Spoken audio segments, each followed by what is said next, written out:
On a bright summer afternoon in a quiet American town, sunlight spilled across the parking lot of a bustling fast food restaurant, turning the asphalt into a sheet of warm silver. Inside, the air buzzed with laughter, orders called out, and the clatter of trays.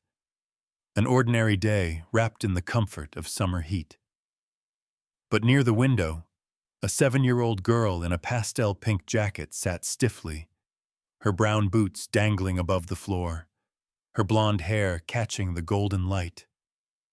She looked like any child waiting for lunch, except for the fear hidden behind her silence.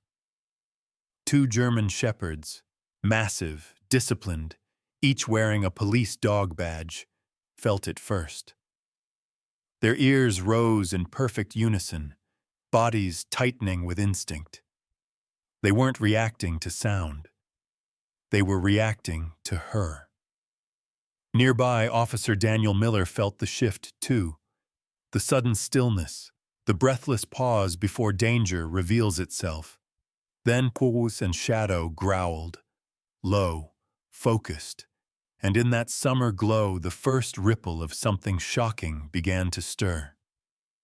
Before we begin, don't forget to like, share, and subscribe to support the channel. The summer heat over Brookdale, a small riverside town tucked between the green valleys of Oregon, shimmered like a living veil across the streets. At noon, the sun bore down with a bright, unwavering intensity that made car roofs glisten like polished steel and turned the air above the sidewalks into soft, wavy currents. Despite the heat, life in the town pulsed with the relaxed rhythm of a warm American summer. Families out for errands, teenagers biking lazily through intersections, and the breeze carrying the scent of cut grass and fryer oil from neighborhood diners. On this glowing day, the busiest place in town was a well-known fast food restaurant at the corner of Main and Willow, its red and white sign buzzing faintly as customers streamed in and out. Inside, cool air poured from overhead vents, blending with the smell of French fries, fried chicken, and cola syrup. Children laughed between mouthfuls of ice cream. A fryer hissed in the back kitchen, and the digital order screen chimed out pickup numbers with cheerful, mechanical precision. An ordinary summer lunch rush in every way. Officer Daniel Miller pushed through the glass door with the practiced ease of someone who visited the place often. Daniel, 34, stood tall with an athletic build shaped by years of patrol duty.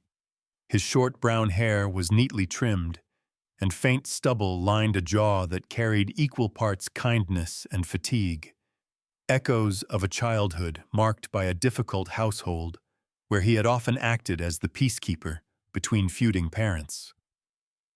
That past had softened him rather than made him hard. People trusted him quickly, especially children. In his right hand, he held a paper cup of iced coffee. At his left and right, flanked 2 imposing figures, Rex and Shadow, his German shepherd partners. Rex, the older of the 2 at 6 years old, had deep amber eyes, a thick black and tan coat, and a calm, commanding confidence. Shadow, slightly younger at 4, carried a sleeker frame, sharper ears, and a restlessness that made him the quicker of the pair.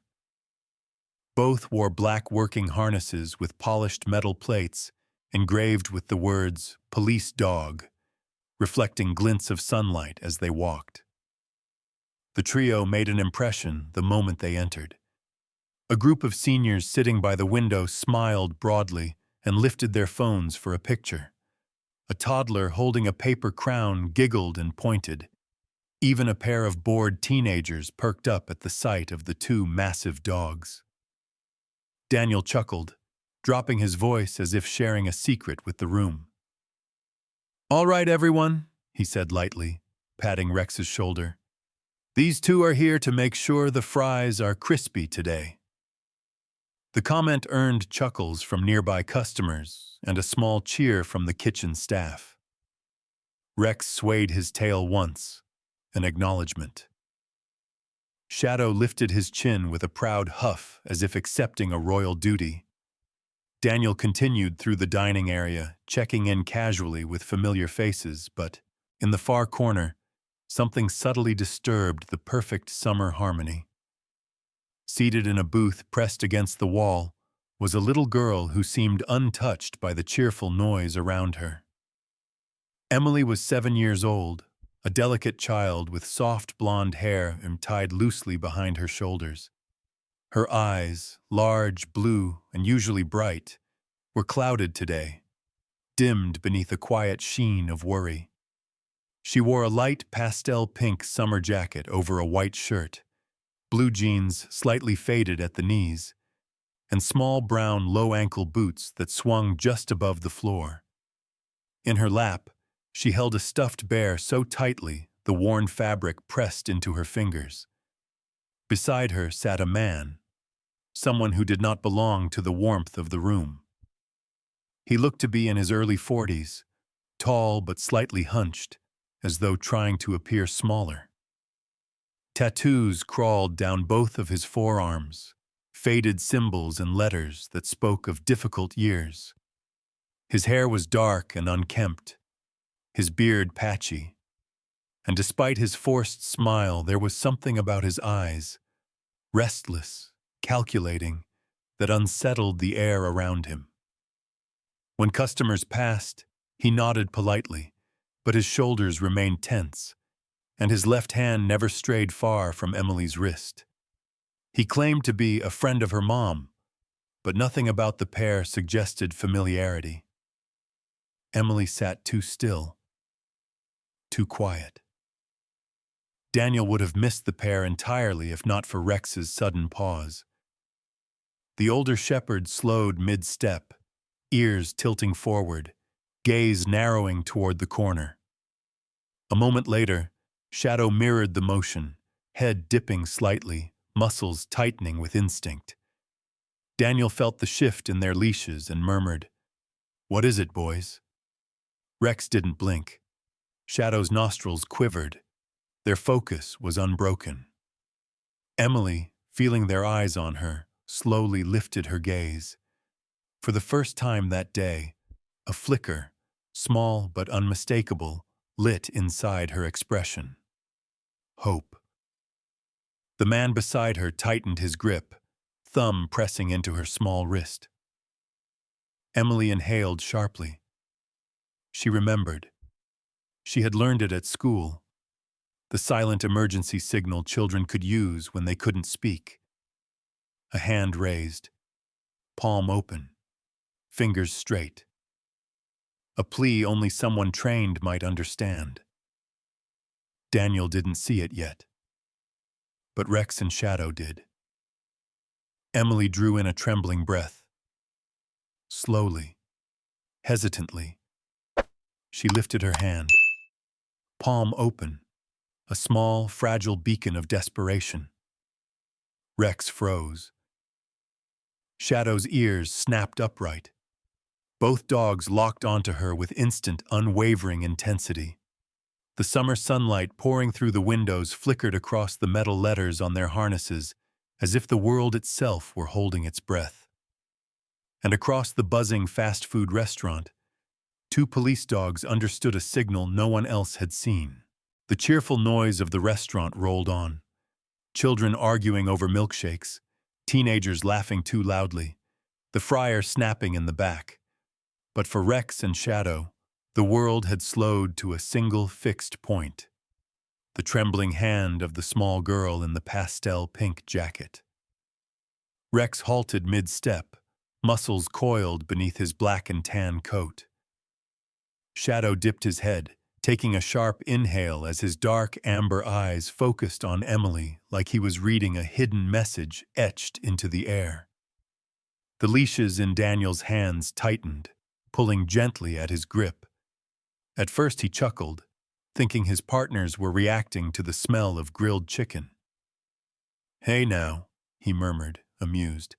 "It's not lunchtime yet." But when he followed their line of sight, his smile thinned. The child in the pink jacket, blonde hair soft as corn silk, boots small enough to barely touch the restaurant floor, was still holding her hand in the air. Not waving, not stretching, not playing. Holding her palm open. Beside her, the tattooed man jolted slightly and reached for her wrist, forcing her hand down with a clumsy, unnatural urgency.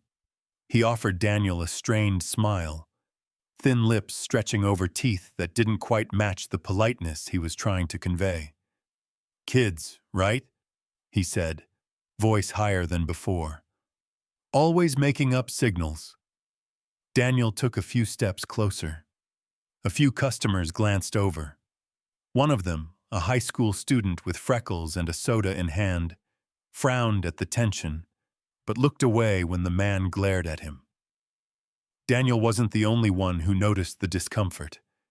A middle-aged cook named Ben, visible behind the counter window, paused mid-order. Ben had a wide, sturdy build and dark skin dusted lightly with flour, with years of kitchen work carved into his posture. His thick eyebrows lifted warily. Ben had a soft heart for children, ever since losing his niece in a custody battle 2 years prior, something that still weighed heavily on his gentle nature. He leaned slightly closer to the counter window, eyes fixed on the booth. Rex let out a low, almost inaudible growl, one Daniel recognized well. It was the sound Rex used only when danger hovered just below the surface. Shadow punctuated it with a single sharp bark that echoed off the plastic seats and tiled walls. A girl nearby dropped a fry, startled. A woman with a stroller instinctively pulled her baby closer. The air seemed to shift from warm summer cheer to a thin tension that crackled without ever speaking aloud. Daniel approached with controlled calm, his voice light but aware. "Afternoon, folks. Everything all right here?" His tone was friendly enough to avoid panic, yet grounded enough to assert authority. The man straightened, tugging Emily slightly closer to his side.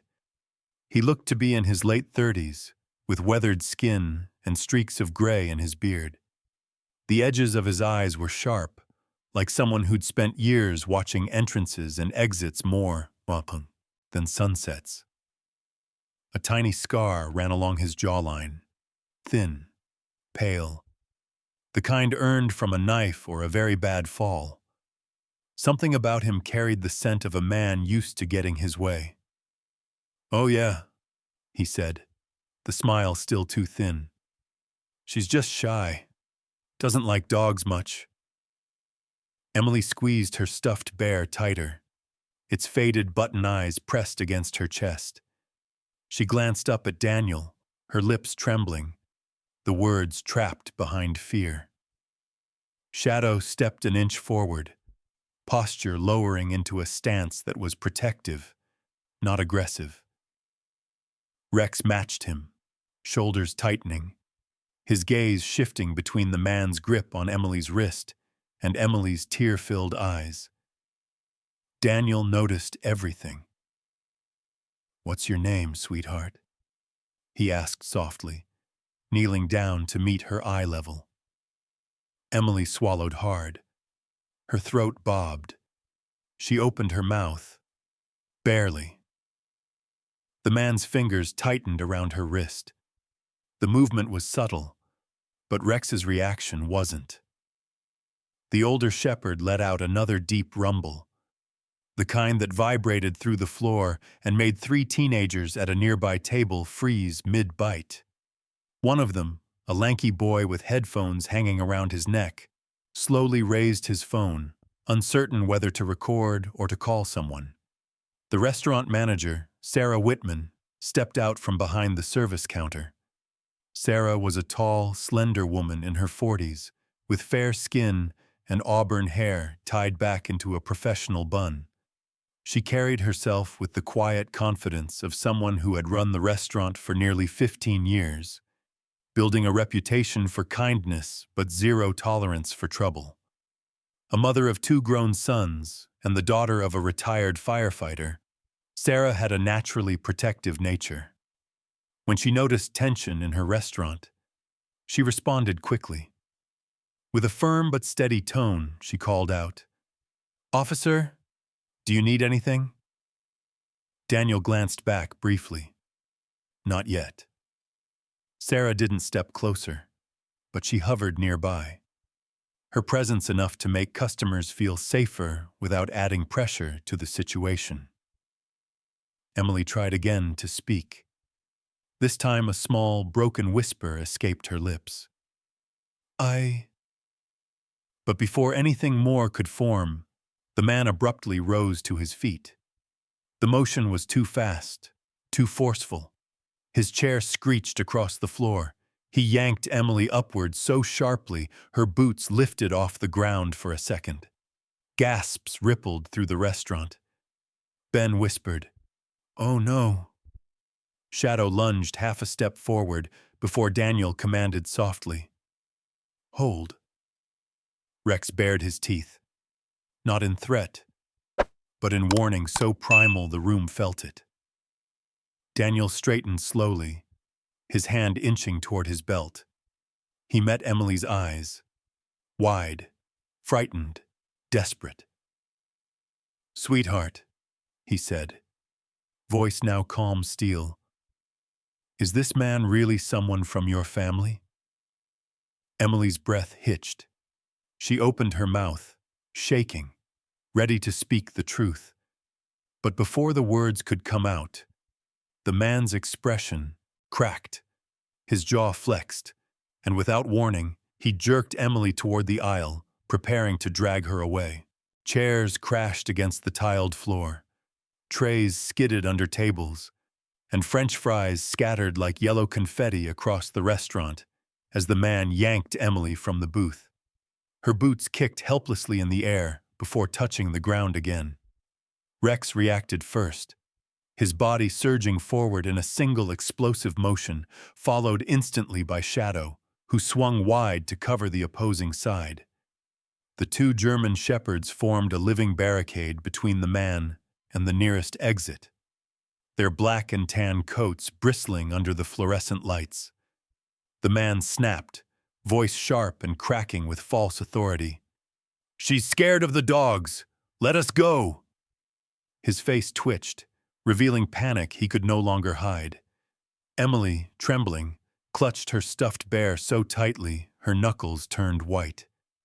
Tears streamed down her cheeks as she choked out, "He's not my dad. He lied." The words cut the air like a blade. A wave of murmurs spread across the restaurant. At a corner table, an elderly woman with silver-gray hair tied into a loose bun, Mrs. Eleanor Hayes, a retired school librarian, with warm brown skin and soft eyes framed by delicate wrinkles, fumbled for her phone. Her hands shook from age and from the shock of what she was witnessing. "Officer," she whispered, voice wavering. This looks like her." She lifted her phone toward Daniel. On the screen glowed an alert. Amber Alert. Missing child. The photo was unmistakable. Emily, wearing the same pastel pink jacket and white shirt, smiling shyly in the posted image. A hush fell over the restaurant.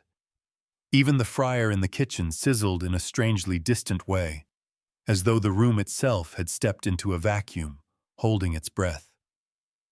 A young man behind the counter, Toby, a lanky 19-year-old with short black curls and a nervous habit of tapping his fingers, leaned forward. Toby had a gentle soul. He'd grown up caring for 3 younger siblings after his father left, so anything involving a child struck deep. His voice cracked. "Oh God, that's her." Daniel's pulse spiked. Rex emitted a rumble so deep it vibrated through the soles of shoes. Shadow slid sideways, lowering his body into a ready stance, blocking the path to the main doors. The man froze for a second, his eyes darting wildly around the room, examining entrances, exits, witnesses, angles. He recognized the truth. He was cornered. Then desperation took over. With a guttural grunt, he grabbed a plastic tray from a nearby table and flung it backward. Drinks toppled. Ice scattered. A large cup of cola spun through the air, the syrupy liquid arcing like a dark ribbon before exploding across the floor. Customers gasped and drew back from the spray. Emily screamed as the man jerked her toward the back hallway, toward the emergency exit near the restrooms. "Rex! Shadow! Hold!" Daniel shouted, his voice echoing like a command fired across a battlefield. But the dogs were already moving, weaving, around the chaos with precision that came from years of training. Their paws skidded briefly across the slippery floor, but they recovered effortlessly, accelerating toward the fleeing pair. Off to the left, a mother holding a toddler covered the child's eyes as a startled boy jumped up from his seat. The boy, red-haired, freckles splattered like cinnamon across his face, stared wide-eyed and exclaimed far too loudly, "Mom! It's like a real movie!" His mother pulled him close with a trembling hand. "Not now, Oliver," she muttered, voice tight with fear. The restaurant had fully transformed from a lunchtime hotspot into a living emergency scene. Toby rushed from behind the counter but stopped, unsure whether to help or get out of the way. Mrs. Hayes pressed a hand to her mouth. A cluster of teenagers backed up against the soda machine. Their bravado drained away, leaving only wide, frightened eyes. The man barreled down the short hallway, nearly dragging Emily off her feet. Her sobs echoed against the narrow walls. An employee named Rita, a short, round woman in her late 50s with salt and pepper hair and a friendly demeanor, peeked out from the restroom hallway, confused. Rita, normally cheerful and chatty, stiffened instantly as the pair lunged past her. She stumbled back against the wall, clutching her mop handle like a makeshift shield. "Oh, Lord," she whispered. Daniel sprinted after them, weaving through fallen chairs. His lungs burned and adrenaline sharpened his senses. He barked into his radio. "Possible abduction in progress. Back entrance. Send units now." Ahead of him, Rex closed the gap, his powerful stride eating the distance in seconds. Shadow veered to the right, positioning himself for a strategic cutoff. They were only a few feet behind the man when he reached the heavy metal door of the emergency exit. He slammed his shoulder into the bar, and the door burst open with a loud metallic clang. Sunlight exploded into the hallway, hot, blinding, white. Emily was yanked forward into the glare, her small body stumbling as the outside heat swallowed her. Daniel shouted her name, but the sound was lost in the roar of the opening door. The man dragged her into the open parking lot, the blazing summer sun reflecting off the asphalt like a sheet of molten glass. Rex lunged. Shadow surged forward. The distance between predator and prey, between safety and danger, shrank to mere meters. And just as the man took his first desperate stride into the outside world, Rex and Shadow burst through the doorway behind him, their paws slamming onto the hot pavement as the chase exploded into the full force of summer light. The emergency door slammed open with a metallic bang, and a sheet of blinding summer light poured into the narrow hallway, swallowing every shadow in its path. Outside, the parking lot shimmered beneath the cruel midday sun, the white divider lines glowing as if painted with molten chalk.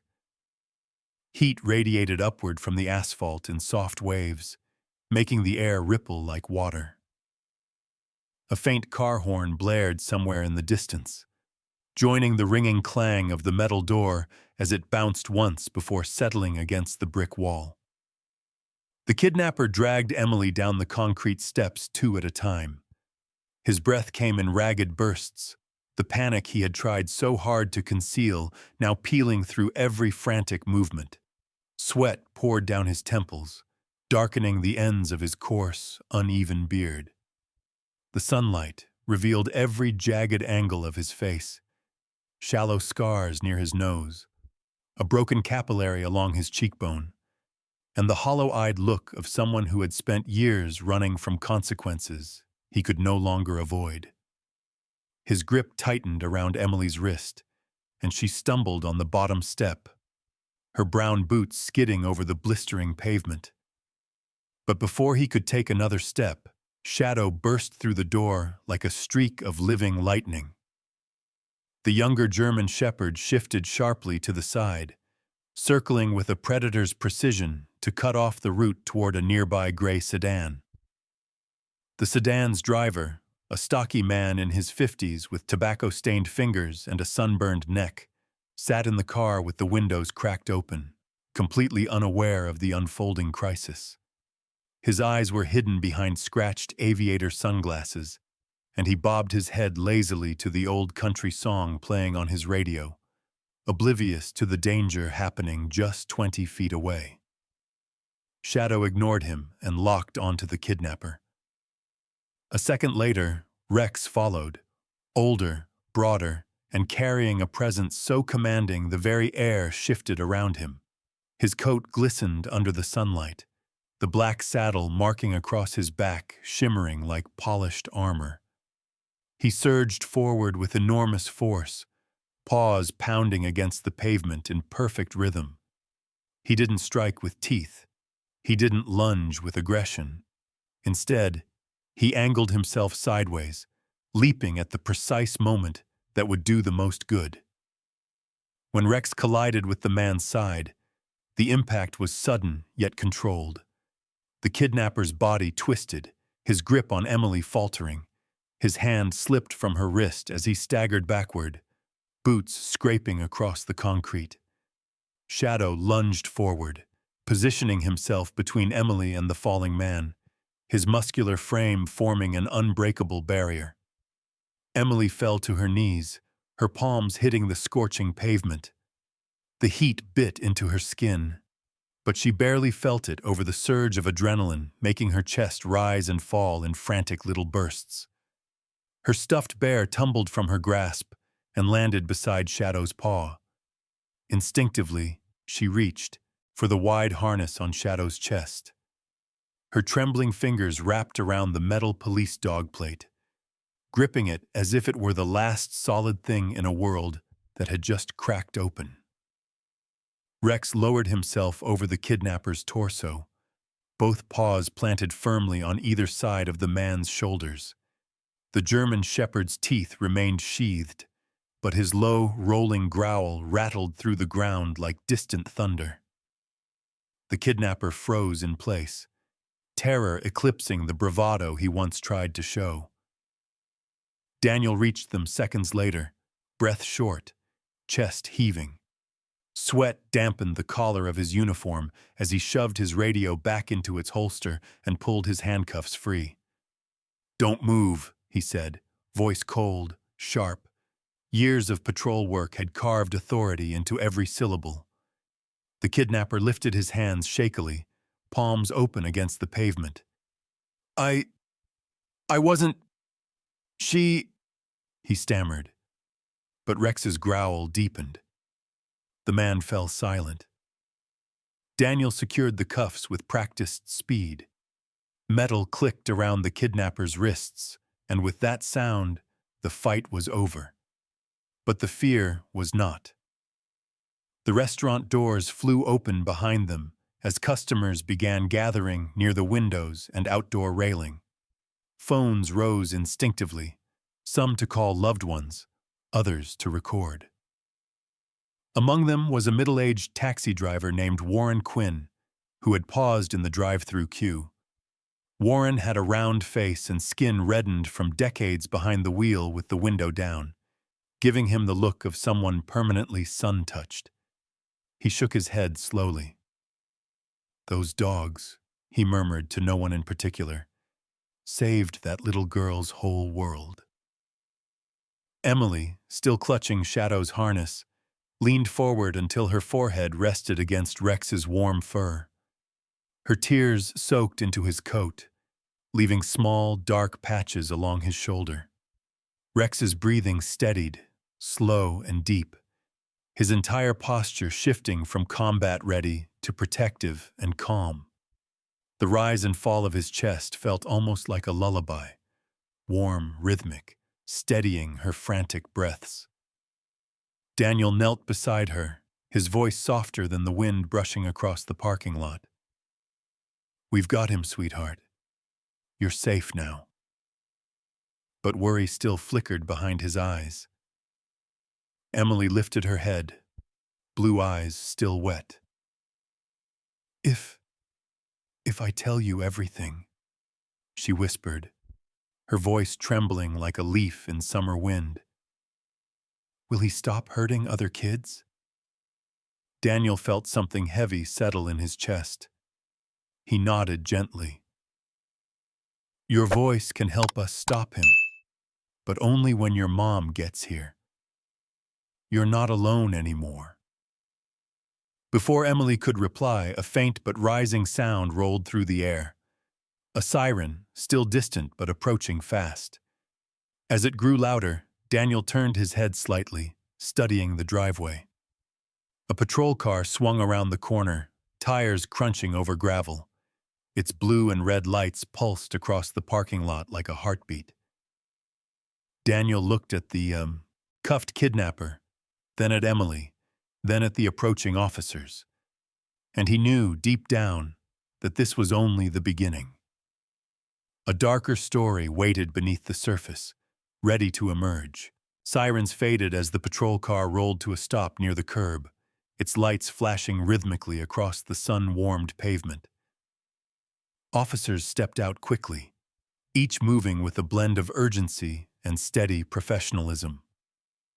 Among them was Officer Karen Holt, a tall and sturdy woman in her mid-40s with deep bronze skin and tightly curled black hair pulled into a ponytail.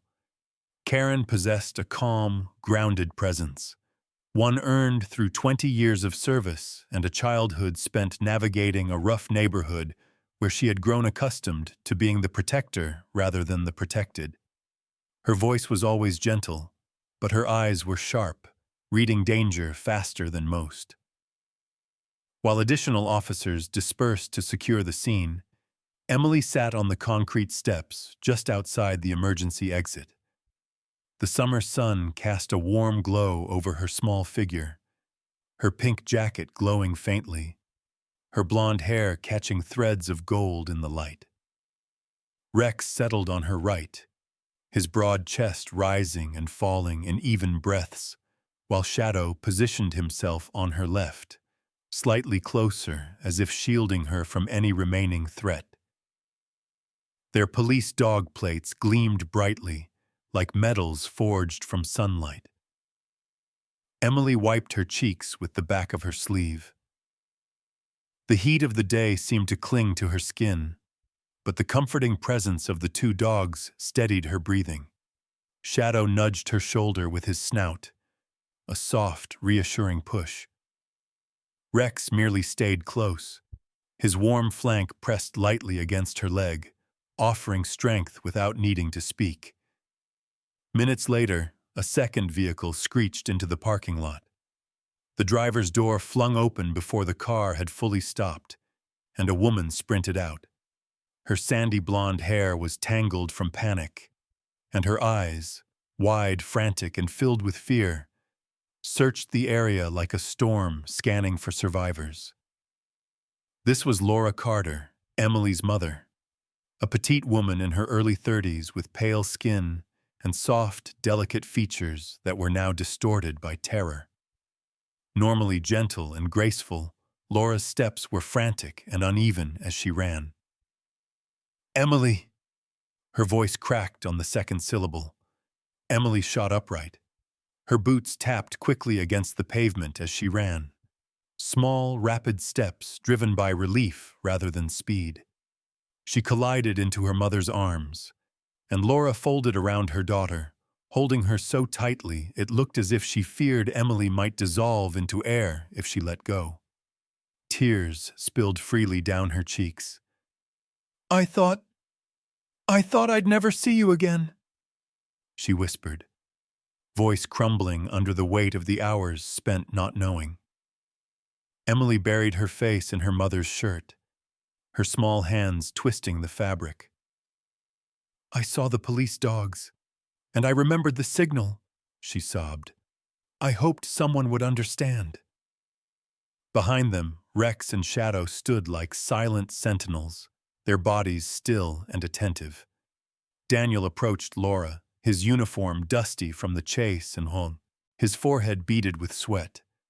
He spoke plainly, but his voice carried a kindness that made his words easier to bear. "Ma'am, your daughter is incredibly brave, and thanks to her signal, and thanks to Rex and Shadow, we were able to intervene before anything worse happened." Officer Karen Holt knelt beside Emily briefly, her expression softening as she reached out and gently touched the girl's shoulder. "Sweetheart," she said warmly, "not every adult in this world has your courage. You did something extraordinary today." Emily sniffled, but a shy flicker of pride lit her face.